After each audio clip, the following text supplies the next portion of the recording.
proud of the film that we are about to present to you today. I would like to take a moment to thank all of you, our partners in the media, for being the pathway leading us to the audience. Thank you so much. Let me also take a moment to thank our sponsor for today, our trailer launch sponsor, Cinepolis India. Thank you so much. And now, ladies and gentlemen, without further ado, I present to you the trailer of Aakhir Palayan Kab Tak. Can we please put our hands together as we put the lights off?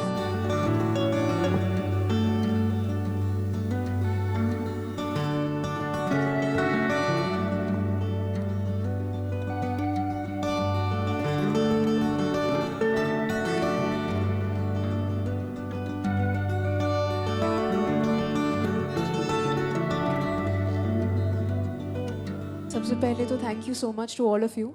आप यहाँ पर आए हैं. Thank you so much for joining us today. So honey, let me start with you. Firstly, you're looking lovely. I have to ask you, this is your first film as a producer. Yes. Such a strong topic. Thank you. How challenging was it for you, especially as a woman producer? It was मतलब मैं हिंदी में बात करूँगी. Actually मुझे हिंदी अच्छी लगती है, तो बहुत चैलेंजिंग था. और मैं हमेशा से मतलब ये इस टाइप के चीज़ों में मतलब रुचि रखती हूँ. तो मुझे जब पता चला कि मेरे को प्रोड्यूस करनी है फिल्म, और मेरे पास कुछ लोग आए, मतलब लोगों के साथ जो बातचीत हुई, तो जब मैंने स्टार्ट किया डायरेक्टर के साथ, पहले से ही हमारा कम्युनिकेशन चल रहा था कि हम फिल्म बनाएंगे, वो बातचीत चल रही थी.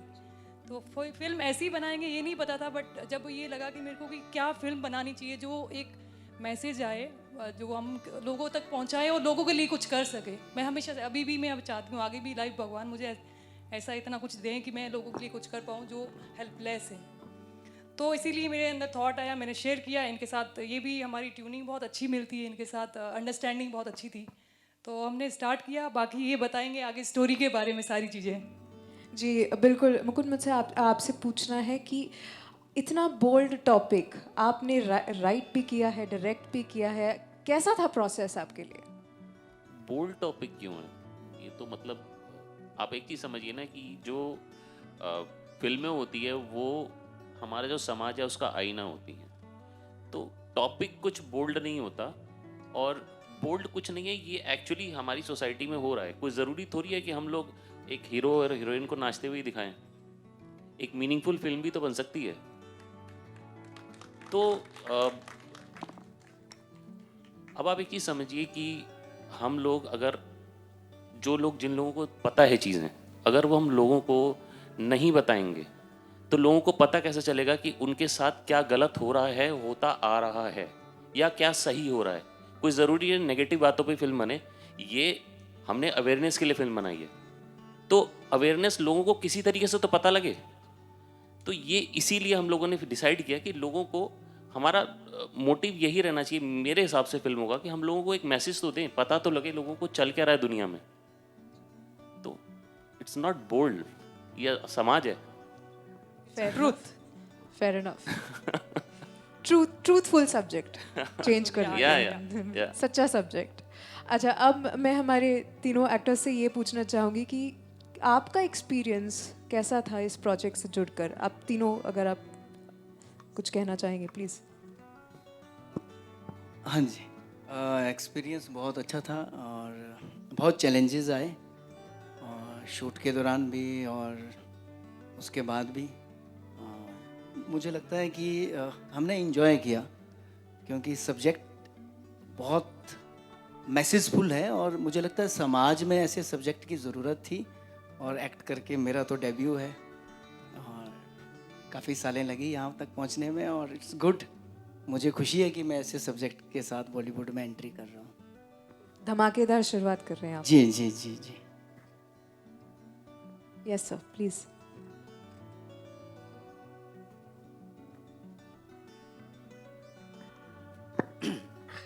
तो एक्सपीरियंस तो बहुत ही अच्छा रहा. और मैंने तो मुकुल जी के साथ में पहले भी एक फ़िल्म की है, रॉन्ग लीला. तो उस फिल्म के बाद ये दूसरी फिल्म है मुकुल की, और मुकुल ने जब मुझे रोल बताया और बताया कि ऐसा ऐसा एक सब्जेक्ट है, इस पर मैं फ़िल्म बना रहा हूँ और ये रोल है आपका, तो नेगेटिव लीड का रोल था, मुझे बहुत अच्छा लगा और करने में भी मज़ा आया। काफ़ी चैलेंजेस थे, जैसा भूषण जी ने बताया कि हम लोग जहाँ शूट कर रहे थे वहाँ पे बहुत सारी लोकेशंस को लेके और बहुत सारे हौच पौच चल रहा था, क्योंकि हमको टाइम से कंप्लीट करना था अपना सब्जेक्ट। तो उस तरीके से काफ़ी चैलेंजेस रहे, लेकिन मैं दाद दूंगा सुहानी जी की, भूषण की, मुकुल जी की, इवन रवि और सारे प्रोडक्शन के लोग, डायरेक्शन के लोग, जिन्होंने जी जान लगा के रात दिन काम किया और इस सब्जेक्ट को आप लोगों के सामने पेश कर रहे हैं। Thank you so much. Chitranjan ji, आप कुछ कहना चाहेंगे?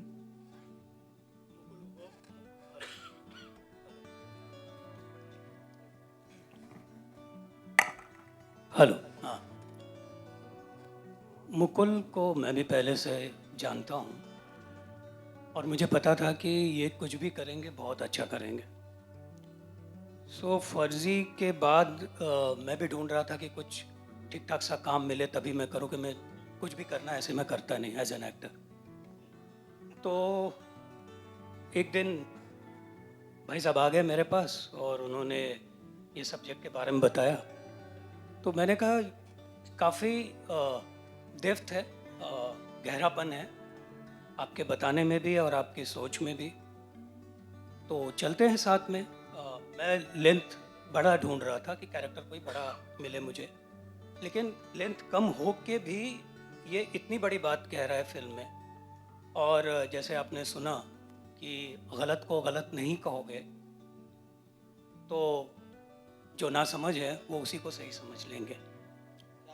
तो इस तरह की लाइन मिलना एक्टर के लिए और एक मैसेज और एज एन एक्टर कैरेक्टर को समझ के लोगों तक पहुंचाना, डायरेक्टर और प्रोड्यूसर जो चाहते हैं, वो जिम्मेदारी मेरी थी।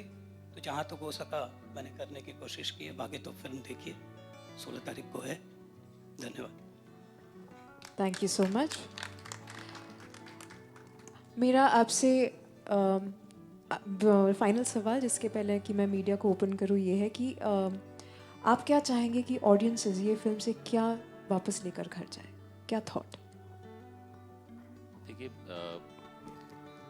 वापस लेके जाने के लिए एक ही थॉट है कि भाई ये जो कुछ चल रहा है हमारे समाज में वो शांत रहे, सब लोग साथ में रहें, चैन से रहें, और ये जो पॉलिटिकल लफड़ों में पड़ के लोग जो आपस में पंगे करते हैं वो ना करें। अवेयरनेस लेके जाएं, सीख के जाएं कि आसपास क्या है, वो थोड़ा अवेयर हो जाए। एक्चुअली जो चीज़ टॉपिक हमने उठाया इसके बारे में ज़्यादा लोगों को नहीं पता है। मुझे लगता है कि भारत में 10% लोगों को ये बात पता होगी। तो इसी फिल्म के बाद 10% भी नहीं है, एक्चुअली 1% भी नहीं है जिनको पता है इस बारे में, इन चीज़ों के बारे में किसी को नहीं पता। मतलब आप एक चीज़ सोचिए कि एक कानून है जिस कानून में क्रिमिनल भी वही है, जज भी वही है, कोर्ट भी वही है, सब कुछ वही है। तो ऐसा कानून हो कैसे सकता है? पहली बात तो यह, कौन से दुनिया में कौन सा ऐसा देश है जहाँ पे ऐसा कानून हो सकता है? सोच के देखिए, किसी भी देश में नहीं है। सिर्फ हमारा देश ऐसा है जहाँ पर ये कानून है। क्यों है पता नहीं। क्योंकि यहाँ मुझे लगता है कि लोग इतने अवेयर नहीं है। जो पब्लिक में बहुत ताकत होती है। भारत में अगर आज सरकार भी चलती है तो लोग डिसाइड करते हैं, भारत के लोग डिसाइड करते हैं कि कौन रहेगा। तो मुझे लगता है कि लोगों में इतनी ताकत होती है, अगर लोग एक साथ इकट्ठा होकर आवाज़ उठाएंगे, जो अन्याय हो रहा है, चीज़ें हो रही है, तो मुझे लगता है कि चेंज होना चाहिए। तो इसीलिए हम लोगों ने कनेक्ट किया है कि लोगों को हम बताएं कि क्या है आखिर पलायन कब तक। ओके, ऑन दैट नोट मैं अब Q&A के लिए ओपन कर रही हूँ। Members of the media please हाथ उठाएं, या आपको माइक पहुँचा दिया जाएगा।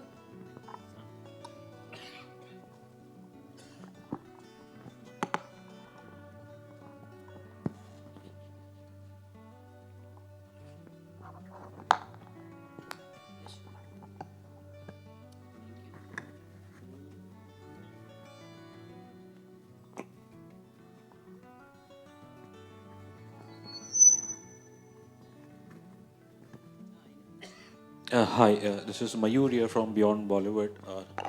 ट्रेलर ऑब्वियसली बड़ा इंटरेस्टिंग है, विषय थोड़ा कंटेंशियस है, और मेरा सवाल डायरेक्टर साहब और प्रोड्यूसर दोनों से है। आई थिंक ट्रेलर में एक बड़ी अच्छी लाइन है कि असली पत्रकारिता, तो हमारी भी यही कोशिश रहती है टू डू ट्रू जर्नलिज्म। मैं उम्मीद करता हूँ जो मेरा सवाल है वो एक ट्रू जर्नलिस्ट का ही सवाल है।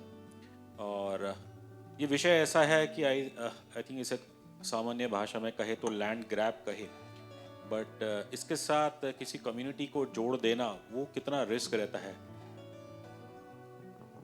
देखिए, कम्युनिटी को जोड़ा नहीं गया।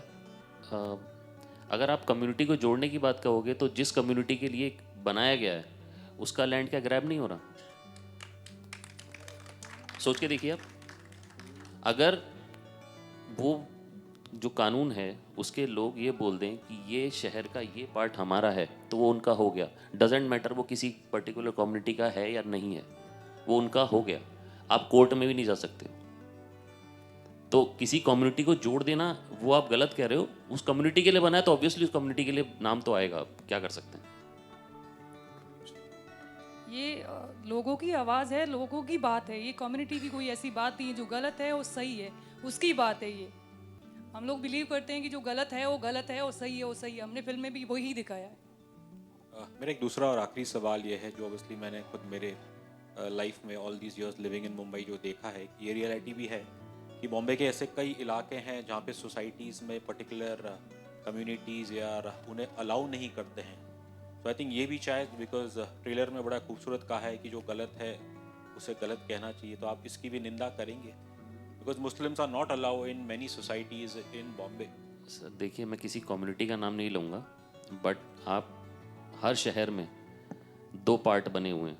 हिंदुस्तान के हर शहर में दो पार्ट बने हुए हैं। एक पार्ट में कुछ लोग एंटर कर सकते हैं, एक पार्ट में तो कुछ लोग एंटर भी नहीं कर सकते।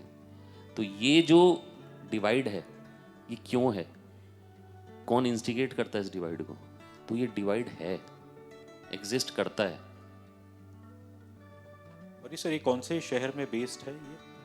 ये कोई शहर हमने बेस नहीं किया है, ये हमने कोई नाम नहीं लिया किसी शहर का। This is just a incident. Thank you. Bharat के हर कोने कोने के हर अलग अलग जगह के हमने इंसिडेंट उठाया है इसमें। हर जगह की कहानी है, मतलब पूरे भारत की कहानी है। Hello, hi, I am from Bazooka. Hi. I just wanted to know that क्या ये रियल लाइफ स्टोरी पे बेस्ड है या कुछ ऐसा है? बेस्ड नहीं कह सकते, बट इंस्पायर्ड है ऑब्वियसली। ट्रू इंसिडेंट से इंस्पायर्ड है, बेस्ड नहीं है। और सेंसर बोर्ड ने क्या पास कर दिया है फिल्म को कि जी क्या हाँ, है? जी हाँ। बिना एनी कट्स? नहीं, कट्स मिले हैं ऑब्वियसली। सेंसर बोर्ड का काम है कट लगाना, तो उन्होंने कट तो लगा दिए, जी। तो ठीक है।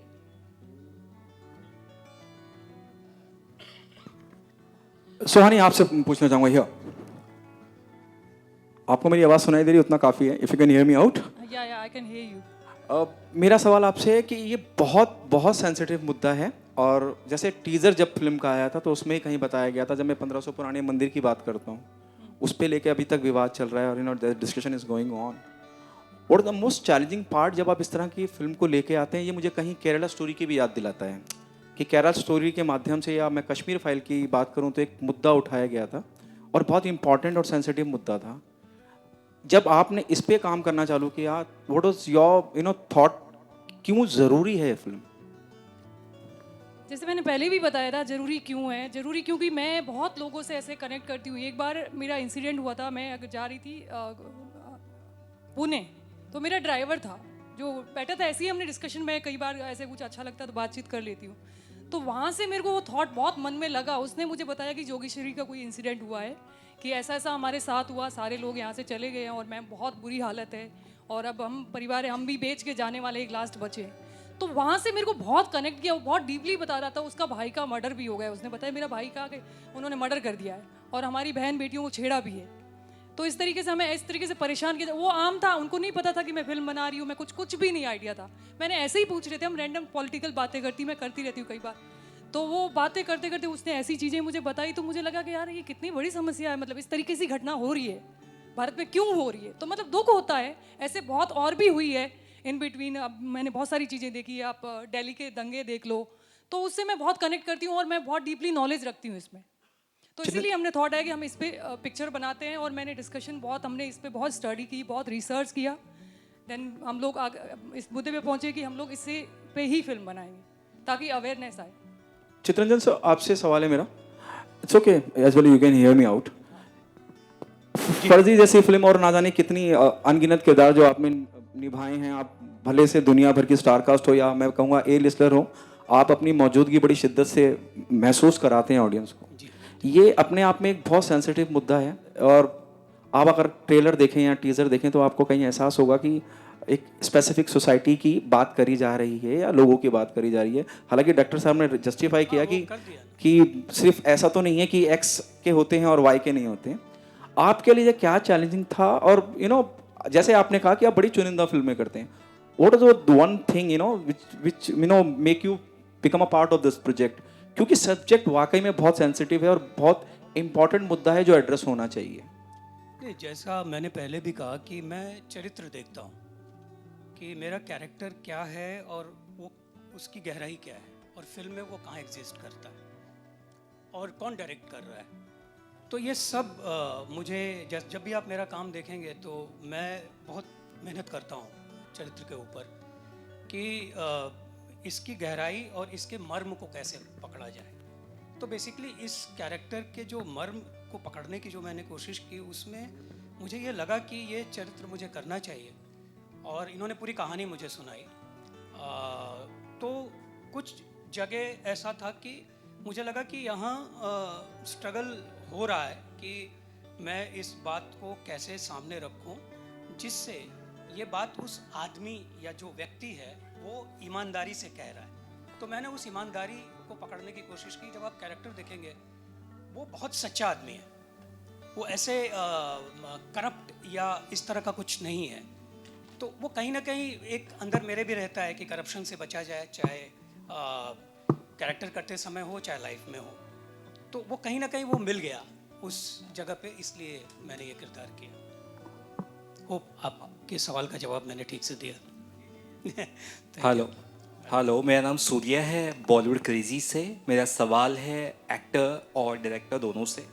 सबसे पहले भूषण जी आपसे सवाल ये है, आपने कहा कि आपकी डेब्यू फिल्म है और आपका जो किरदार है उसमें एक बहुत डेप्थनेस हमें नज़र आ रही है, और बाकी 3 मुझे लगता है मेन कैरेक्टर यहाँ पे, एक राजेश शर्मा सर का और एक आपका और एक हमारे पत्रकार जो प्ले करे सर उनका। तो आपका जो पर्टिकुलर रिसर्च वर्क था उसमें कितनी मेहनत लगी? एक तो वो सवाल है, प्लीज़ पहले उसका आंसर दीजिए, मैं फिर वैसे तो हम लोग, डायरेक्टर साहब भी मेरे मित्र हैं, हम लोग पिछले 3 साल से इस सब्जेक्ट पर रिसर्च कर रहे थे। तो मुझे पता था कि मैं इन्हीं के साथ डेब्यू करने वाला हूँ, तो मेरा करैक्टर बहुत थिन लाइन के साथ मुझे क्लियर पता था। और मैंने इसके लिए बहुत स्टडी की, मैंने बहुत सारी फिल्म्स भी देखी, बहुत सारी वर्कशॉप भी किए, और ये करैक्टर मेरे जो व्यक्तित्व है उससे बहुत डिफ़र है। मैं तो बहुत हंसने खेलने वाला इंसान हूँ, मगर इस पूरी फिल्म में ये जो करैक्टर है ये बहुत परेशान है, और एक्चुअली इसकी एक कहानी है, अपनी एक जर्नी है, और जो इसमें जो मर्डर होता है उससे उसकी जर्नी कैसे कनेक्ट होती है वो इम्पॉर्टेंट है। तो पड़तालना है, और उस पड़तालना को वो कैसे अपने आप से कनेक्ट करता है वो आपको ट्रेलर में भी दिखा होगा। जब आप फिल्म देखोगे तो डेफिनेटली मेरा करैक्टर पर्टिकुलरली आपको पसंद आएगा। आपको लगेगा नहीं कि ये डेब्यू हो रहा है, आपको लगेगा कि मैंने बहुत काम किया है, मगर ऐसा नहीं है, मैंने थिएटर ही किए हैं ज़्यादातर। Thank you.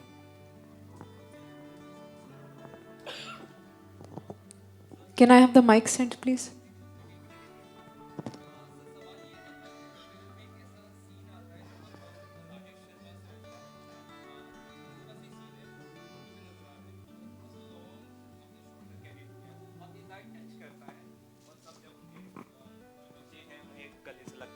बहुत ही ज़्यादा मुझे भी कनेक्ट किया वो सीन, और मुझे लगता है कि नॉर्मल जो पैटर्न हम देखते हैं ट्रेलर टीज़र में, तो उसके साथ थोड़ा सा अलग तरह से आपने वो एडिट किया है, तो मुझे अच्छा लगा वो।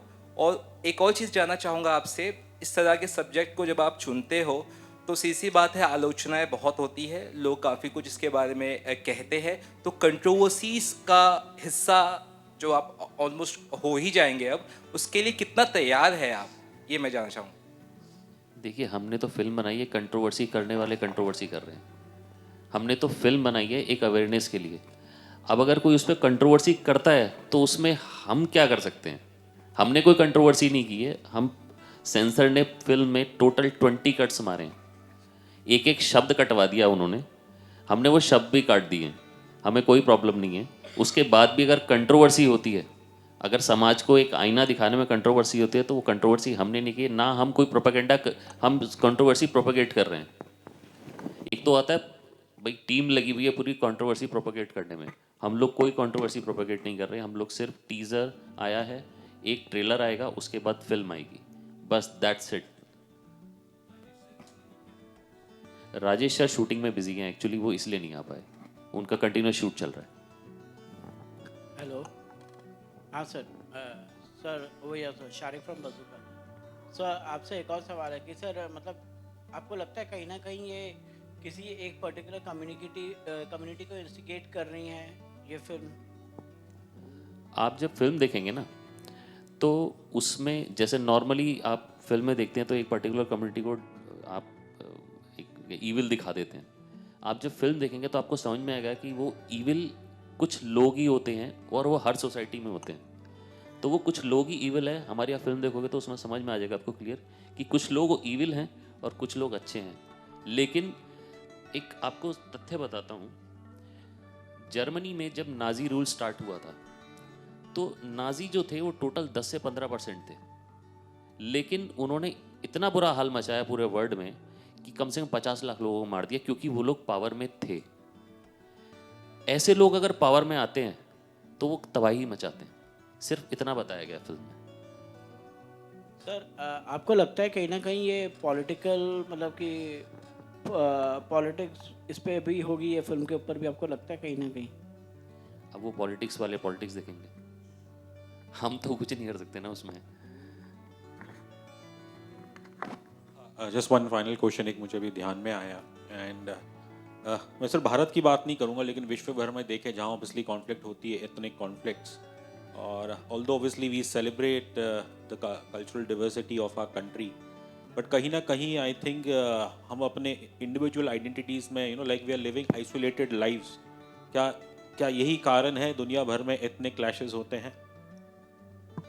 देखिए, इंसान है ना एक अजीब तरीके का जानवर है, उसको है ना अपना क्लैन चलाना है, हर इंसान को अपना प्रोपेगेंडा अलग चलाना है। तो जब तक इंसान है तब तक वो अपना प्रोपेगेंडा चलाएगा और लड़ाइयाँ होंगी ही होंगी। हम खुश होते हैं कि इस देश ने उसको मारा, हमारी आर्मी वहाँ जीत गई, मरा कौन? आदमी मरा ना। तो आदमी अपना प्रोपेगेंडा चलाता है, हर आदमी, चाहे वो अगर सड़क पे भीख भी मांग रहा है ना तो वो भी सोचेगा यार 2 आदमी तो अपने साथ मिला लूँ। चित्रन जी, इस सवाल पे कुछ आप कहना चाहेंगे? That while living in isolation वो सिर्फ डिवाइड क्रिएट करता है। आपसे पूछ रहे हैं? हाँ, यस सर। नहीं देखिए, जब इन्होंने स्क्रिप्ट सुनाई ना मुझे, तो मैंने इनसे कहा भी, जब बातचीत चल रही थी, वर्कशॉप की हमने 2 दिन, तो जब बातचीत चल रही थी तो मैंने कहा कि ये फिल्म पीस की बात करती है और मैं उस सब्जेक्ट से जुड़ता हूँ जो पीस की बात करे, शांति की बात करे, तो इसलिए तो मैंने हाँ कहा इनको, क्योंकि इनका जो आइडिया था वो ये था, जो मैंने, बाकी लोग अलग अलग ओपिनियन दे रहे थे, मैंने कहा मुझे ये लग रहा है कि ये फिल्म पीस की बात करती है, शांति की बात करती है, तो ये मेरी ओपिनियन थी। Thank you ji, thank you. Lastly, Sohani ji, my name is Prabhal from Filmi Gyan. I just want to ask, in today's time, what about the independent producers and directors who want to make a project on their dependency? I mean, independent producer, हाँ मैं समझ गई। वो बनाना चाहे तो कैसे, क्या challenges आती है आपको? देखो, जब आपका पहले से सारी चीज़ें, पहले तो सबसे ऑनेस्टी होती है सबसे ज़्यादा। आप कोई भी काम के प्रति ऑनेस्टी से करते हो ना, तो मुझे लगता है कि चैलेंजेस बहुत आएगी, लेकिन आप पहुंच ही जाओगे। मेरे साथ भी ऐसा ही हुआ, जब मैंने शुरुआत की तो बहुत सारी चीज़ें आई, बट एक ऑनेस्टी थी अंदर से। बस वही होता है कि ऑनेस्टी से, विश्वास से निकल जाओ, कुछ तो होगा ही होगा। हो सकता गलत हो, सही हो, कोई एक्सपीरियंस होगा, लेकिन होगा ज़रूर। तो बाहर निकलना ज़रूरी है और चैलेंज एक्सेप्ट करना चाहिए। मुझे लगता है चैलेंज लेना चाहिए। और मैं हमेशा से, बचपन से मेरा ड्रीम था कि मैं कुछ बड़ा करूं, बड़ा करूं। भगवान ने पता नहीं ऐसा डिसाइड किया कि मैं बॉम्बे आ गई और फाइनली आपके सामने हूं, और भी बहुत सारी फिल्मों का प्लान कर रही हूं। भगवान ने चाहा ये बहुत अच्छी सक्सेसफुल फिल्म हो, क्योंकि ये एक हमने बहुत ही इमोशनल फिल्म बनाई है जो लोगों को कनेक्ट करेगी, जो लोगों के साथ बीती है वो लोग इससे कनेक्ट करेंगे। जब पूरी फिल्म देखेंगे तो उनको बहुत अच्छा लगेगा, उनको जस्टिस लगेगा। मुझे लगा कि वो देख के समझेंगे और लोग मुझे हो सकता है उनके साथ आएँ, उनका साथ दें, और जो अन्याय हो रहा है, जो चीज़ गलत है उसको गलत सब बोलें। तो हम लोगों ने ये इस पर्पज़ से फिल्म बनाई है। तो चैलेंजेस आते हैं, बट चैलेंजेस मुझे लगता है कि अगर आप बाहर निकलते हो तो चीज़ें हो जाती है और कर लेते हो आप। Thank you. हाँ, जस्ट आई थिंक अभी शायद ये भी पता चला कि आप ऑब्वियसली आपने भी जिक्र किया डायरेक्टर साहब ने कि ऑब्वियसली CBFC के द्वारा कट्स कुछ शायद 20 कट फिल्म में हुए हैं। I'd like to ask the director as well as the producer, तो क्या इन कट्स का कहानी पे कितना प्रभाव पड़ा? कट्स का कहानी पे कोई प्रभाव नहीं है। उन लोगों को छोटे छोटे शब्दों से भी दिक्कत होती है। उनके कुछ गाइडलाइंस हैं, उनको वो फॉलो करना पड़ता है। तो अब उनकी गाइडलाइंस हमने तो पढ़ी नहीं है, हमने कुछ शब्द डाल दिए, वो शब्द उनको पसंद नहीं है तो हमने वो घुमा के डाल दिए। कुछ उनको, जैसे हमने कुछ गवर्नमेंट के बारे में बोल दिया तो वो उनको उनके गाइडलाइंस में आप नहीं बोल सकते, तो उन्होंने काट दिया। तो 20 कट ऐसा नहीं कि फिल्म पूरी आधे घंटे की कट गई, मुश्किल से 2-3 मिनट का कुछ कट लगा हुआ, दैट्स इट। तो मतलब क्रिएटिवली उस कहानी की सोल इंटैक्ट रही है। या डेफिनेटली। और ऐसा नहीं कि सेंसर बोर्ड कोई हैवान है, राक्षस है, वो ऐसा है नहीं। वो भी इंसान ही है, इंसानों की तरह बात करते हैं, लेकिन अब उनका गाइडलाइंस है, उनको फॉलो करना पड़ेगा। और हमारा काम है आप उनकी गाइडलाइंस को फॉलो करते हो, अपना घुमा के अपना प्रोडक्ट निकालना, तो हमने वो निकाल दिया। So well said. या producer, would you like to add something? हाँ, सेंसर संस्था है, और संस्था हमारे जैसे लॉ होता है, कानून होता है, तो कानून के हिसाब से ही वो काम करता है। तो उसकी गाइडलाइन होती है, हो सकता है उसको जो लगता है सही, हम कई बार ऐसा सोचते हैं कि नहीं हमने जो किया वो सही है, बट उन्होंने जो किया हमने उनकी आज्ञा का पालन किया, क्योंकि हमारे लिए बहुत ज़रूरी है कि जो भी लॉ होता है हम फॉलो करते हैं। आपको पता हम सब फॉलो करते हैं, तो उसी हिसाब से वो। Like as an independent producer कई बार ऐसे सुनने में मिलता है कि शायद कुछ जो बड़ी फिल्में रहती है बड़ी प्रोड्यूसर्स की, उनके लिए शायद कहीं ना कुछ एक आध फिल्मों के लिए थोड़ी लीनियंसी हो जाती है, देखने को मिलती है, बट जब बात आती है इंडिपेंडेंट फिल्म मेकर्स प्रोड्यूसर्स की तो उन्हें बड़े चक्कर खाने पड़ते हैं। क्या ये सत्य है?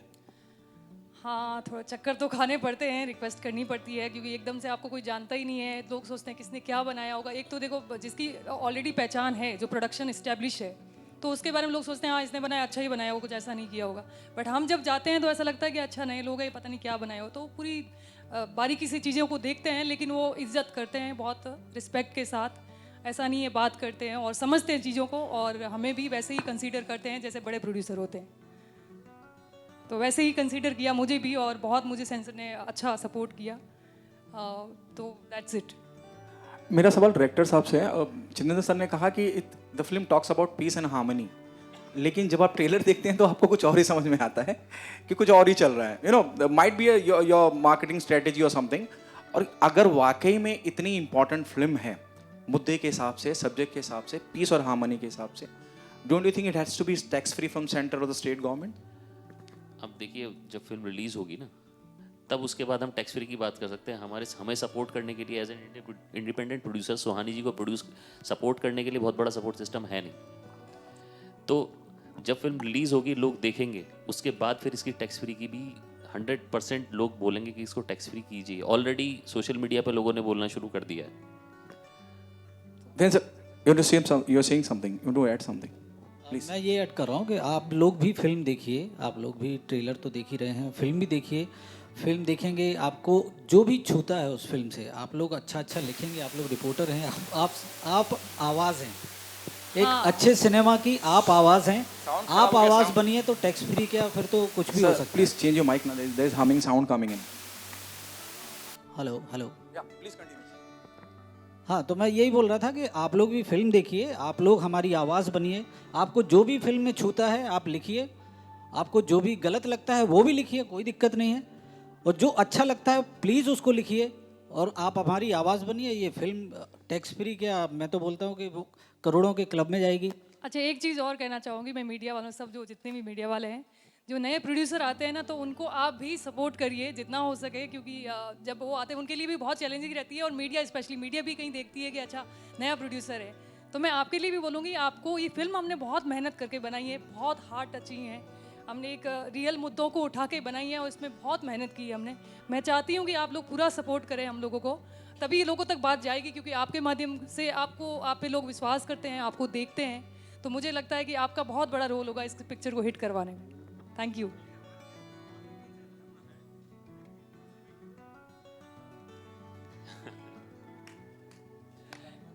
देखिए, बात यहाँ पे धर्म की नहीं हो रही, यहाँ पे बात हो रही है पॉलिटिकल जो सिनेरियो हमारे देश का है, उसकी वजह से ये सब कुछ चीज़ें होती हैं।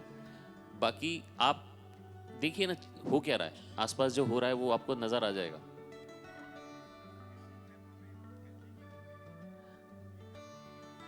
देखिए, आप पर्टिकुलर एक मुद्दा है, एक पर्टिकुलर मुद्दा होता है, आप उस मुद्दे को लेके फिल्म बनाते हैं। ये देखिए, कश्मीर फाइल्स और केरला स्टोरी के आसपास आप जब फिल्म देखेंगे आपको समझ में आएगा कि ये प्रॉपर एक सिनेमैटिक फिल्म है, ये सिनेमा है, ये कोई प्रोपेगेंडा प्रोपेगेट करने के लिए नहीं फिल्म बनाई है, प्रॉपर सिनेमा है। एंड जो इसका एंड है वो इसको पूरा समराइज करता है और उसमें एक बहुत ही अच्छा मैसेज गया है फिल्म में। तो अब आप ये बोलें कि दो कम्युनिटीज़ को लेके बनाया गया, तो ऐसा नहीं है। कानून, जो कानून है वो एक पर्टिकुलर कम्युनिटी के लेके ही बनाया गया है, इसी वजह से आया है, नहीं तो शायद कुछ और भी हो सकती थी फिल्म। मैं ये कह रही थी, जो सच है वो अभी दो कम्युनिटीज़, आप हिंदू मुस्लिम की अगर बात कर रहे हैं तो हम लोग उसके बारे में बात नहीं करना चाहते हैं, क्योंकि हम फिल्म मेकर हैं। बट हम लोगों ने, क्योंकि ये चीज़ है जो हो रही है, वो दिखाने की कोशिश की है। हमारा कोई इंटेंशन वैसा नहीं है कि हम लोग हिंदू मुस्लिम, ऐसा कुछ भी नहीं है। हमें जो सच है वो लोगों तक पहुँचाना बहुत ज़रूरी है, हमारा मोटिव वही है। तो हम उस पर्पज़ को लेकर काम कर रहे हैं और हमने ये फिल्म बनाई।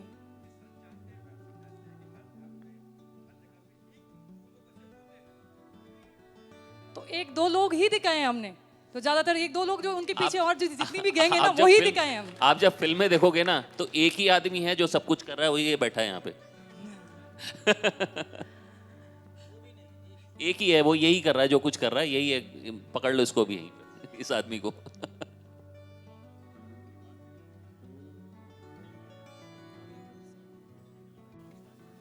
देखिए, हमारे देश में एक कानून है, मैं नाम नहीं लूँगा उस कानून का, आपने सबने देख भी लिया होगा, सुन भी लिया होगा। वो कानून ये है कि अगर वो एक बोर्ड बनाया गया है 1995 में, उसको और दांत दे दिए गए हैं, और वो दांत इतने पहने हैं कि अगर वो आज ये कह दे कि ये बिल्डिंग उसकी है तो ये उसकी हो गई। आपको उसको साबित नहीं करना, उसको, उस बोर्ड को ये भी नहीं बताना कि क्यों हो गई, उसकी हो गई। और उसके बाद आप court, high court, district court तो छोड़िए, हाई कोर्ट में भी नहीं जा सकते। और अगर आप उस हाई कोर्ट, अगर आपको कुछ करना है तो उन्हीं के आप जाके अपील करोगे, उनके जो एक ट्रिब्यूनल होता है वहाँ जाके अपील करोगे आप। उस अपील में अगर उनको लगा कि नहीं भाई हमने तो जब गलती से कर दिया तो ठीक है, नहीं तो आप फिर सुप्रीम कोर्ट जाओगे। और आप एक चीज़ सोचो, सुप्रीम कोर्ट जाने के लिए सुप्रीम कोर्ट की लॉयर की जो फीस होती है, एक आम आदमी का पूरे साल का खर्चा होता है, वो इनकम होती है, तो आम आदमी जा पाएगा वहाँ पे? तो ऐसा कानून बना कैसे सकता है? सोच के देखो, ऐसा कानून कैसा बन सकता है? मैंने तभी तो बोला था कि क्रिमिनल भी वही, कोर्ट भी वही, वकील भी वही और जज भी वही। तो क्या मतलब, हमें तो समझ में नहीं आई ये बात। आम आदमी लड़ेगा कैसे उससे? आप ही सोचो। और एक मजे की बात और बताता हूँ, हाई कोर्ट की जमीन जो है वो वक्फ बोर्ड ने अपनी बोल दी, वो सुप्रीम कोर्ट में गया, हाई कोर्ट की, देखो इन्होंने हमारी जमीन ले ली। तो आप, इससे बड़ा जोक और क्या होगा? इंदौर का म्यूनिसिपल ऑफिस, हमारे देश का पार्लियामेंट, अंबानी का घर, ये सब क्लेम किया हुआ उन्होंने। तो ये लोग को, इन लोगों का तो कुछ नहीं बिगड़ सकता, बट जो आम आदमी वो तो गया ना। बड़ों वाले, जो बड़ों की जो होता है कब्जा, वो पता है, और छोटे जो होते हैं उनको कोई सुनता नहीं है, उनकी बात तो पहुंचती नहीं है वहाँ। कहाँ पहुंचे, कौन सुनेगा? तो उनकी तो, बड़ों की तो बात आ ही जाती, सामने कोई लॉयर भी आ जाता है। तो बड़े लोग, छोटे लोगों के लिए कोई नहीं, वो बेचारे वहीं सफ़र करते हैं, वो किस तरीके से ट्रैवल करते हैं, वही हमने इस पिक्चर में दिखाया है। उनका दर्द, जो कैसे वो हैंडल करते हैं उस टाइम में, सिचुएशन जो उनके ऊपर ऐसी आ जाती है। तो वो फिल्म हमने, आप जो फिल्म देखोगे तो आपको पता चलेगा उसके बारे में। जिन लोगों के पास ताकत होती है ना, वो किसी भी हद तक चले जाते हैं, और वो हद यहाँ पर दिखाई गई है इस फिल्म में। और वो हद किस तरीके से वो हद दी गई है, उनके पास है नहीं, उनको दे भी दी गई है, तो वो इस फिल्म में दिखाया गया है एक्चुअली। ओके, एक फाइनल सवाल मैं लूँगी अगर कोई है तो। फाइनल सवाल प्लीज़।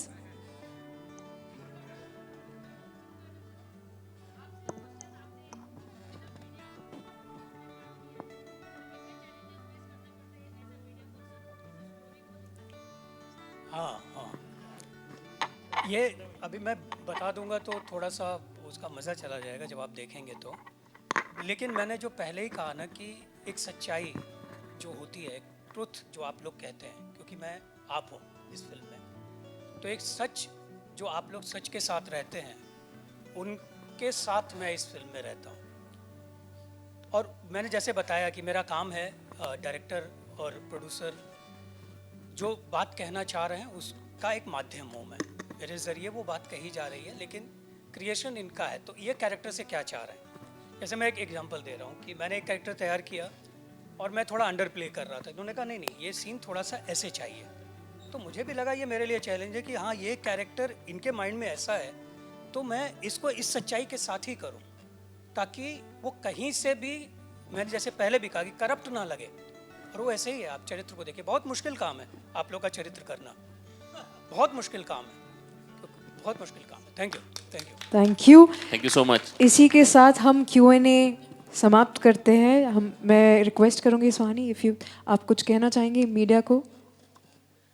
मीडिया को जैसे मैंने पहले भी बोला है, ये फिल्म एक सामाजिक मुद्दा है और इस सामाजिक मुद्दे को जितना हो सके आप लोगों का सहयोग करें आप, क्योंकि ये जन धन की आवाज़ है, ये उन लोगों की कहानी है जिन लोगों की कहानी आप तक नहीं पहुंचती है, तो हमने इस फिल्म के जरिए आप तक पहुंचाने की कोशिश की है। तो उन लोगों की आवाज़ आप बने और इस फिल्म को इस तरीके से आप जहाँ भी आप राइट करते हैं, लिखते हैं, लोगों के पास पहुंचाते हैं, जो आपका वे है आप पहुंचाइए और लोगों की आवाज़ बनिए। मैं चाहती हूँ, क्योंकि बहुत लोग, मैं कुछ लोगों से ऐसे मिली हूँ जब हम फिल्म कर रहे थे, उस दरमियान भी मेरे लोगों से मुलाकात हुई जो पीड़ित हैं, जिनको जिस तरीके से मतलब प्रताड़ना हो रही है, जो चीज़ें हो रही है उस इलाके से, कैसे वो अपने पुरानी जगहों से जो मतलब होता है ख़ानदानी, आपका दादा वहाँ रहे, तो एक इमोशन होता है हमारा ना, जहाँ रहते हैं घर से।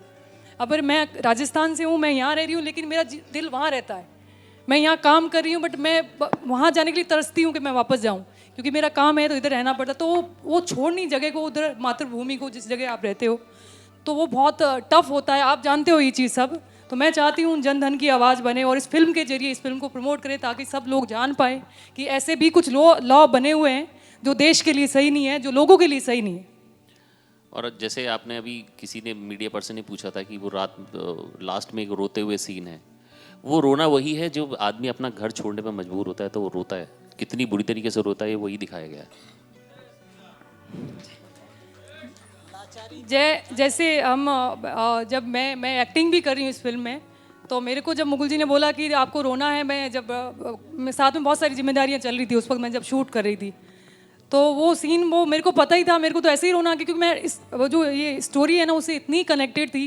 मेरे को उन्होंने बोला, ये सरप्राइज थे कि ये कैसे हुआ, आप जो भी सीन देख रहे हैं रो रहे हैं, एंडिंग भी हमारा है जो उसमें भी हम लोग रियल में, राजेश शर्मा भी रोने लगे थे, लिटरली उनकी आंखों में इतने आंसू मैं देख के और ज़्यादा रोने लगी।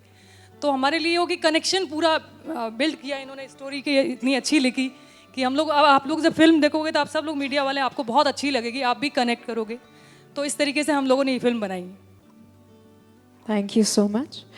So members of the media, कुछ देर पहले किसी ने पूछा था कि क्या ये सच्ची घटनाओं पर आधारित है, तो ये घटनाएं क्या है, ये क्यों इम्पोर्टेंट है आप सबके लिए लाना, मैं हमारे डायरेक्टर साहब से रिक्वेस्ट करूँगी, प्लीज़ आप बताएं इसको विस्तार में।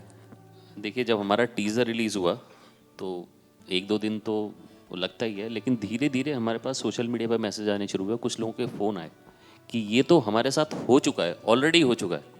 तो कुछ लोग आज यहाँ पे उपस्थित हैं जिन लोगों के साथ ये हुआ है, तो मैं उनको बोलूँगा कि आप लोग स्टेज पे आइए और अपनी ज़रा बात कहिए, प्लीज़ प्लीज़। आपका स्वागत है, आप सब लोग ऊपर आइए।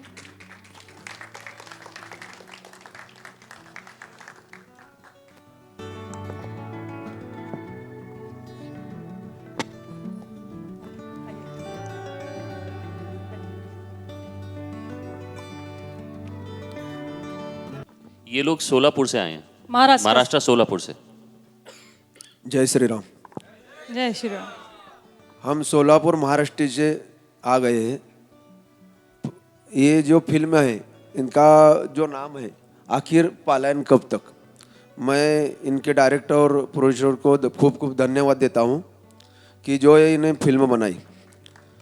अब इस कुछ लोगों ने अभी यहाँ पूछा था कि ये कि धर्म पे ये क्यों, 3-4 बार डायरेक्टर साहब ने उसका आंसर दे दिया कि वो जो कायदा बना है वो कायदा उनके लिए बना है, जो है वो कायदा उनके लिए बना है, वो कायदे का गलत वापर कर रहे।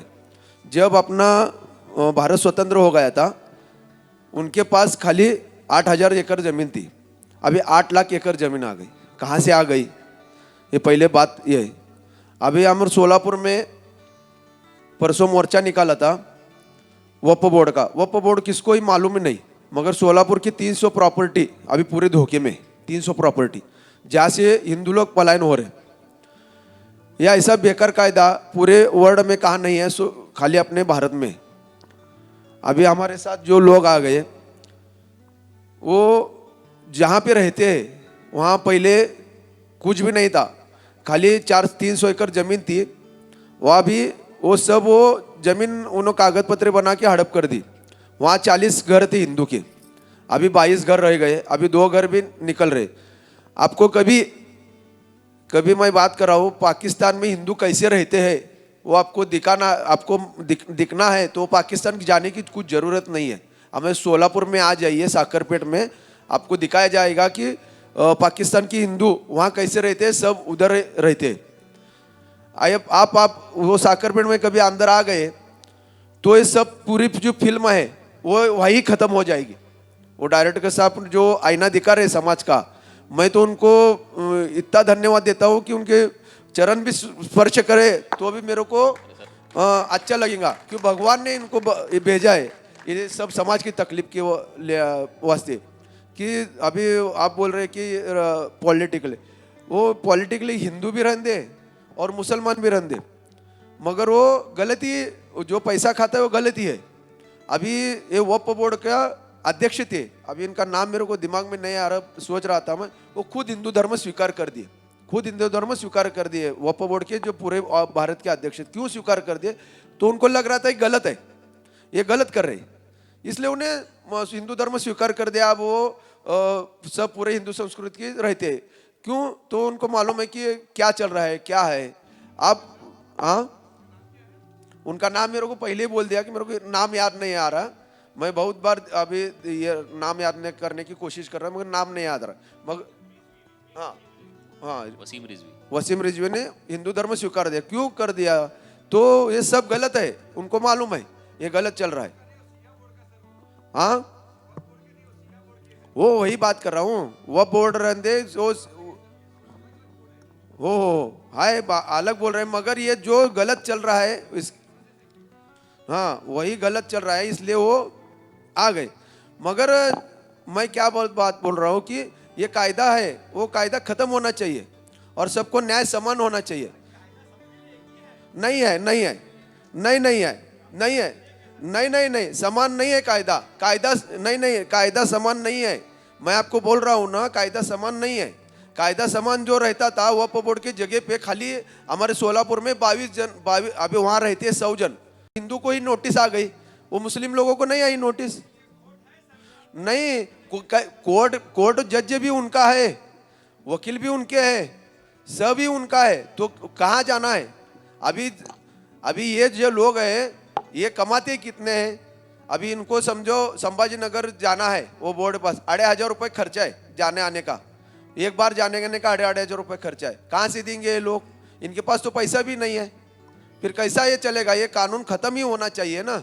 जब कानून खत्म हो गया, अभी यहाँ बैठे हैं, वो संसद भवन पे भी उन्होंने दावा ठोक दिया था, तब दिल्ली से कानून खत्म हो गया, फिर दिल्ली में सरकार नहीं देती है कानून। ये कहाँ भी आप जहाँ वोट करेंगे वो उनकी जगह कैसी हो जाती है ना, ये बात है। ये एक लैंड जिहाद का प्रकार है। अपने को जो अभी है उनका एक ये है कि हमने 1947 को झगड़ते हुए पाकिस्तान लिया है, अभी हंसते हंसते 2047 को हिंदुस्तान लेंगे। ये इनका पूरा ये है उनका सर। हो है ना। मोदी जी है, मोदी जी अकेले कुछ नहीं कर सकते। जब अपन आवाज उठाएंगे तही तब मोदी जी कर पाएंगे ना, इसलिए हम आवाज उठा रहे। क्या अपन यहाँ बैठ के नहीं हो सकता कि बस ठीक है चलो हम ये जगह पे से ले गए आखिर दूसरे जगह पे जा गए, वैसा नहीं है। जो अपन यहाँ समाज में से आवाज उठाएंगे, मैं तो बोलता हूँ कि मोदी जी ने 370 खत्म करने से पहले वक्फ बोर्ड खत्म करना होना चाहिए, मगर 370 का आवाज उठ गया था, इसलिए उनको 370 खत्म करना पड़ा, मगर वक्फ बोर्ड का आवाज नहीं उठाए।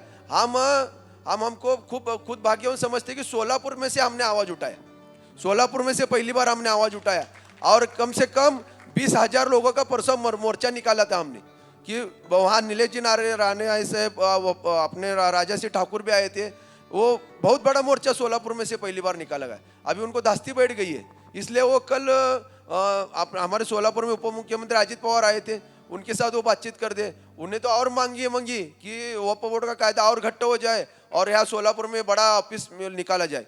क्यों भाई, क्यों निकालना है आपको? क्या तकलीफ है आपकी? वक्फ बोर्ड क्या है, कायदा क्या है, आपको क्यों न होना है? इसलिए मैं बोल रहा हूँ खाली हिंदू पलायन के वास्ते ये सब हो रहा है, और पूरा देश मुस्लिम की तरफ कैसा करना है और इस्लाम कैसा 2047 को बनाना, ये इनका ध्येय है।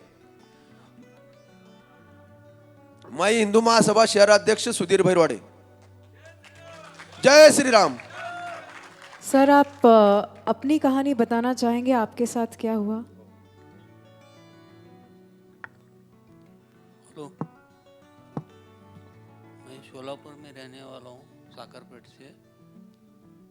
1880 से लेकर हमारा पिताजी के दादा वो जगह पर थे, उसका टीपी नंबर था 9980, वही नंबर है आज तक। लेकिन जब वो ज़मीन था, वो ज़मीन पर कौन सा ट्रस्ट का नाम नहीं था, नहीं लगा हुआ था। तो बाद में ऐसे ही थोड़े थोड़े लोग आ गए वो ज़मीन पर, जब तो हम पैदा नहीं हो गए थे जब की बात है। तो ऐसा ही हमारा दादी पिताजी बोलते थे ऐसा ही है, ऐसा ही जगह लिए रखे। फिर बाद में जो 1967 में महानगर पालिका, उसके पहले नगर पालिका था। तो जब नगर पालिका टाइम पर डिमार्केशन किया हुआ है, डिमार्केशन 40 बाय 40, 20 बाय 40 ऐसा स्क्वायर फुट डालकर उनका जो नंबर दिया है, 1 नंबर 2 नंबर ऐसा। फिर देने के बाद उस दिन से फिर वो महानगर पालिका होने के बाद 1967 में जब वो मिल्कत क्रमांक बोलते हैं ना, वो प्रॉपर्टी टैक्स में वो नंबर दिया हुआ है। तो वो नंबर देने के बाद सबको दिया है, हमारे लोगों को भी दिया है, हमारे हिंदू समाज, मुस्लिम समाज, ऐसा कोई ऐसा झगड़ा नहीं आज तक हमारा उनका कोई भी झगड़ा नहीं। लेकिन जब वो 5 साल के बाद वो प्रॉपर्टी ट्रस्ट के ऊपर जो आते पंचायत समिति, वो जो आपस में नहीं किया, हमको लड़ाई करके देते। अभी पहले से वही चल रहा है, आज भी वही चल रहा है।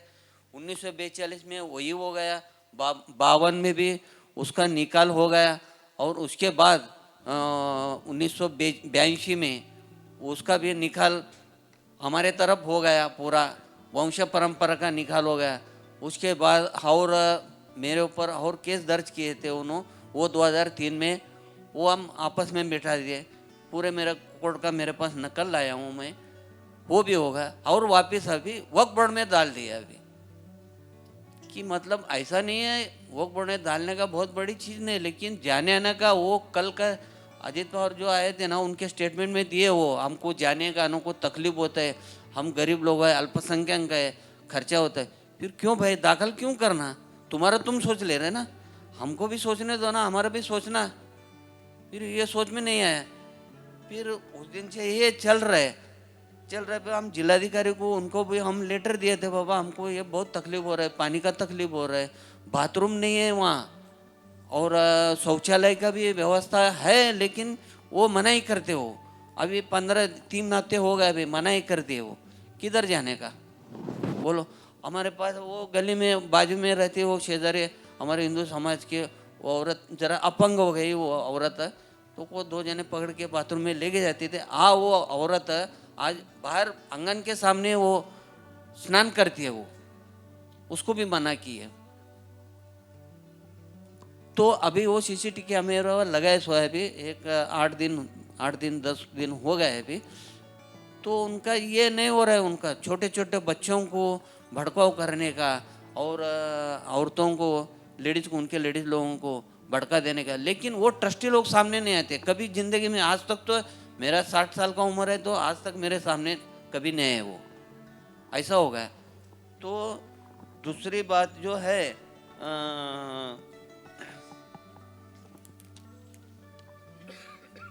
मेरा नल कनेक्शन को जो अर्ज दिया था, मेरे पास नल नहीं है सार्वजनिक का, तो मैं अर्जी दिया था, अर्जी देने वो मना ही कर दिया, लेटर दिए कॉरपोरेशन को, इनको कनेक्शन नहीं देने का। तो 2003 में जो हमारा कोर्ट में जो करार हो गया, वो पंच कमेटी का हमारा, हम 2 भाई, हमारा भांजा था, वो हम सब जने मिलकर इसके ऊपर साइन कर दिए पेपर के ऊपर कोर्ट में। इसमें मेरे पास है पूरा नल कनेक्शन देने का, इनको मोबाइल, वंश परंपरा रहने को मोबाइल, संडास बाथरूम जो भी है उनको वापर करने के लिए वो भी मोबाइल है, सब लोग एक में सब पूरा इसमें कोर्ट के सामने हो गया है। और उसके बाद 1982 में जो हो गया था, 1982 में उसका कोर्ट ऑफ कंटेम्प्ट बोलकर परमानेंटली इंजेक्शन ऐसा वो ये निकाल दिया सो है, वो निकाल में पूरा मेरे पास जजमेंट है मेरे पास ये पूरा। और दूसरी 12/1/2021 को उन्होंने जो मेरे नोटिस में उल्लेख किया है वो उल्लेख गलत है, लेकिन क्या वो मेरे को नोटिस जो भेज दिया वो नोटिस में आज तक मेरे को नहीं मिला वो। तो इसमें बोल रहे हो तुमको नोटिस दिया हम, उसका हमको जवाब नहीं दिए, देने के बाद तुम ऐसा हमको दमदाटी कर रहे हैं, हमारे लोगों को दमदाटी कर। आज तक तो जिंदगी में ऐसा काम नहीं किया मैं, लेकिन हमको करना भी नहीं है, भगवान ने हमको करना भी नहीं चाहिए, ऐसा हम मांग रहे भगवान को। उनको भी सुखी रहने, हम भी सुखी रहने, लेकिन ऐसा नहीं होना चाहिए। खाली उनको क्या है जो बदलते हैं पंच कमेटी ने, उनको खाली इतना जाए ये जमीन को इनको नहीं रखने का है। और पहली बात है 9980 जो टीपी नंबर पड़ा है वो लीज का जाएगा, वो 99 ईयर्स का सरकारी जगह है, वो लिए सो है। लेने के बाद उन्होंने नाम लगाए 1924 में 99 ईयर्स का। अभी उनका 99 ईयर्स का 2025 में ख़त्म हो रहा है। उसके लिए वो क्या कर रहे हैं अभी ज़बरदस्ती कैसा दो हिंदू लोगों को निकालने का है, एक एक तो पहले से ये 20-22 लोग थे, अभी रह गए, अभी 15-16 रह गए। तो एक हम ऐसे गरीब लोग रहते हैं, 10,000 दो 20,000 दो, उनको हकल के देने का, ऐसा रातों रात उनको सब पेपर लिख के लेने का, वो हकल के देने का, ये काम चल रहा है।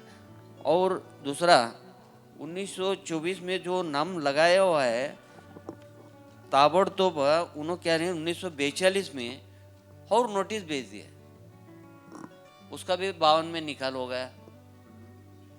फिर उसके बाद बरो तो सब एक ऐसे ही कारनामा कर रहे हो। हमको जितना दुख है ना वो बहुत दर्द है। हमारा औरत बेटी रहती है, उनके बच्चे रहते हैं, हमको कितना तकलीफ हो रहा है। हमको कोई भी जान नहीं सकता, हम किधर भी जा रहे हैं ना, आज पुलिस स्टेशन में जाते हैं, किधर भी जाए ना, वो कितने आते देखते, बस खत्म हो गया, उसके बाद कोई भी नहीं। सर सॉरी, मैं आपको ज़रा बीच में टोकूंगी क्योंकि ये कहानी बहुत ही गहरी है, बहुत लंबी है, तो हम पूरी डिटेल्स में नहीं जा सकते आज। लेकिन हमारे साथ बहुत और भी लोग हैं जिन पर ये गुजरा है, तो मैं उनको स्टेज पर बुलाना चाहूँगी ताकि सब देख पाएँ। सब कंफर्टेबल नहीं है अपने चेहरे दिखाने के लिए कैमरा पर। अब आप लोग ये सोचिए कि ये लोग जो आपके सामने खड़े हैं, ये सुप्रीम कोर्ट में कैसे जाएंगे? मतलब इन लोगों की सुनने वाला भी कोई नहीं है, ये कहाँ जा सकते हैं? ज़्यादा से ज़्यादा पुलिस स्टेशन, और हद से हद हुआ तो डिस्ट्रिक्ट कोर्ट, वहाँ पे कोई है ही नहीं, सुनवाई नहीं, आप जा ही नहीं सकते हो, उनका कोई उनका अथॉरिटी ही नहीं है इसको करने की, कोई नहीं सुन सकता, किसी का कुछ नहीं है। मतलब हाई कोर्ट तक में अपील नहीं है। आप सोचिए कैसे ये लोग अब बचेंगे उस चीज से। अगर एमएलए ये सब होते तो ये आज इनको मुंह छुपाना नहीं पड़ता। ये डर है इनको कि कहीं कैमरा में आई फोटो ना आ गई तो फिर जीना मुश्किल ना हो जाए। तो इसीलिए हमने ये फिल्म बनाई है ताकि हम ये इससे असलियत पता चले कि क्यों इतने लोग दुखी हो रहे हैं और आज ये चेहरा नहीं अपना बता पा रहे हैं। तो इसी फिल्म के जरिए आपको पता चलेगा ये फिल्म बेस्ड ऑन इन लोगों पे ही आधारित फिल्म है, इनकी हकीकत आप तक पहुंचाएगी। मतलब इनकी हकीकत जितनी आपको दिख रही है उससे कहीं ज़्यादा दर्दनाक है। आप सोच के देखिए, बिना टॉयलेट के लेडीज़ कैसे बाथरूम में जा सकती हैं, आप सोच के देखिए एक बार ज़रा। और इनको इजाज़त नहीं है अपनी प्रॉपर्टी में बाथरूम बनाने की। कैसे जिएंगे ये लोग? अब इनकी आवाज़ कौन उठाएगा? कोई बोलता ही नहीं है, बोलना ही नहीं चाहता।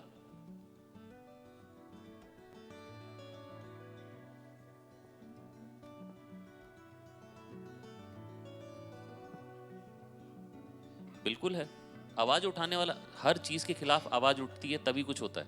आवाज़ उठाने वाला कोई चाहिए होता है। अभी हमें ये है कि हम आगे ऐसी फिल्में बना पा रहे हैं, नहीं तो ये पहले चलता तो बहुत सालों से आ रहा है, लेकिन हिम्मत नहीं हो पा रही थी। कोई भी मेकर ऐसी फिल्में इन लोगों पे नहीं बना रहे थे क्योंकि हिम्मत ही नहीं थी। आज इतना है कि आज हम सेफ है कि ऐसी फिल्में बना के आप तक पहुंचा पा रहे हैं, लेके आए हैं, आज यहाँ खड़े हैं। अदरवाइज तो मुझे नहीं लगता आज 2024 में भी हम ऐसी फिल्में मतलब बना पाते। हाँ, उस पर भी हमारे ऊपर टैग लगता है कि इन्होंने प्रोपेगेंडा बनाया है।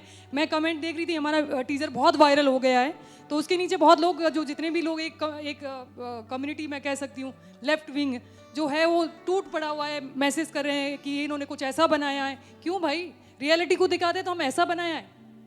मतलब दिस इज वेरी बैड। जब आप इसको इनका पेन आप फील नहीं कर सकते, वहाँ तक नहीं पहुँच पाओ, आप ट्विटर पे बैठे हो, आप कहीं पे बैठे हो, आप कुछ भी बोल रहे हो, ऐसा थोड़ा ही होता है। तो ये है कि मैं ये कह सकती हूँ 24 में हमें इतनी हिम्मत है कि आज हम ऐसी फिल्में बना पा रहे हैं, अदरवाइज मुझे नहीं लगता हम कभी बना पाते, या फिर ये ऐसे ही रोते रोते इनकी पीढ़ियां खत्म हो जाती, और खत्म हो भी गई है। जी, thank you. Thank you so much. Thank you हमारे गेस्ट को हमें ज्वाइन करने के लिए। मैं हमारे स्टारकास्ट से रिक्वेस्ट करूंगी प्लीज़ सेंटर पे आ जाइए ताकि हम एक ग्रुप फोटो करें।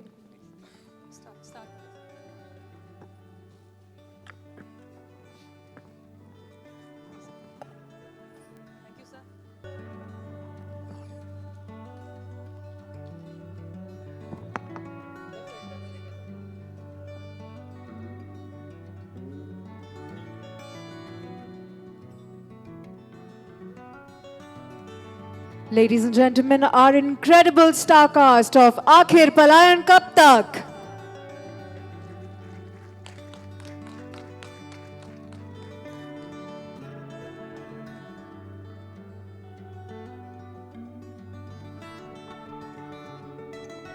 आज हमारे दो मेन एक्टर यहाँ पे नहीं है क्योंकि राजेश शर्मा जी को मैंने फ़ोन किया, वो बोल रहे हैं मैं एक्टिंग वहाँ पे हिमाचल में शूट कर रहा हूँ कि नहीं आ पा रहा हूँ। और एक ब्रिजेश कार्नेवाल करके हैं, उन्होंने बहुत बेहतरीन काम किया है, वो भी यहाँ पे नहीं है, हम लोग मिस कर रहे हैं उनको। और एक गौरव शर्मा जो वो बहुत रोहित जो आपको दिख रहे हैं, रोहित, वो गौरव शर्मा ने बहुत शोज़ करा है, अभी शो कंटिन्यू 2 शो कर रहा है। तो आज वो बहुत जहाँ भी है बहुत मिस कर रहा है, मेरे को बोला था मैं बहुत मिस कर रहा हूँ, बट वो आ नहीं पाया, उसका शूट है। तो कुछ उन लोगों के लिए मैं बड़ा वो मिस कर रहे होंगे शायद। तो आपको लोगों को बता देती हूँ, ये गौरव शर्मा है और एक ब्रिजेश कार्नेवाल करके हैं, वो भी कहीं दिल्ली बिहार में शूट कर रहे हैं।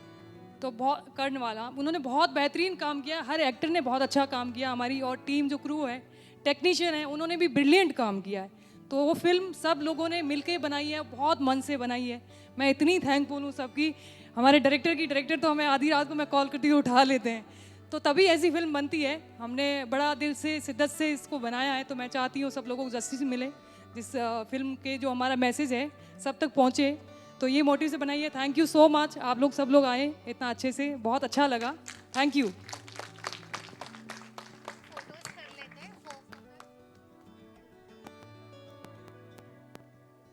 जितने भी लोग आए हुए हैं यहाँ पे, सब लोग बोलते हैं कि फिल्म जब बनाते हैं, तो मैंने बहुत ये सुना है कि हीरो होना बहुत ज़रूरी है। नए प्रोड्यूसर आता है तो वो फेस करता है, जब फाइनेंस पार्ट हो कोई भी हो तो बोलते नया हीरो लेकर आओ, हीरो होना चाहिए फिल्म में। मुझे लगता है कि हमारी स्टोरी हीरो होनी चाहिए। हीरो सही अच्छी बात है अपनी जगह, मैं सबकी रिस्पेक्ट करती हूँ, लेकिन हमारी जो हमने कॉन्सेप्ट जो बनाया ना वो अपने आप में हीरो है। तो मैं इस पर नहीं जाती हूँ, अच्छे एक्टर हैं उनको मौका मिलना चाहिए। बहुत ब्रिलियंट एक्टर है हमारी फिल्म में, जो भी एक्टिंग की है, जितने भी एक्टर हैं मैं उन सबकी रिस्पेक्ट करती हूँ, बहुत ही ब्रिलियंट काम किया है। तो हीरो से ज़्यादा मुझे लगता है हमें स्टोरी पे ध्यान देना चाहिए। जो स्क्रिप्ट होती है ना वो आजकल अपने आप में हीरो होती है। आजकल लोग ऑडियंस इसको प्यार दे रही है, मुझे बहुत अच्छा लगा। ऐसी ही हमारी जो स्टोरी है अपने आप में हीरो है प्लीज़, और बहुत लोगों की आवाज़ है ये, आप जितना हो सके उसको सपोर्ट करिए। ये मत जाइए कि इसमें हीरो नहीं है, क्योंकि मैंने बहुत फेस किया है ये चीज़ कि इसमें हीरो नहीं है, हीरो नहीं आ रहा है। हम लोग सब जो पीछे खड़े हैं सब हीरो हैं, सारे टेक्नीशियन होते हैं जो शिद्दत से काम करते हैं वो भी हीरो होते हैं। तो सब लोगों की इज्जत होनी चाहिए, मुझे ऐसा लगता है। Thank you.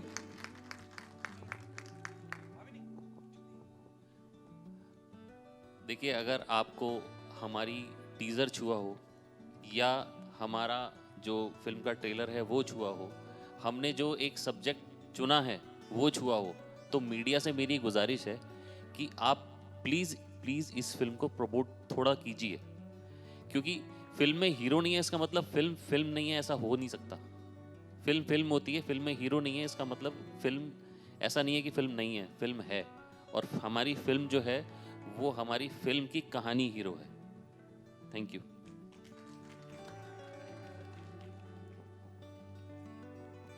Alright, ladies and gentlemen, इसी के साथ आज का हमारा ट्रेलर लॉन्च इवेंट खत्म होता है।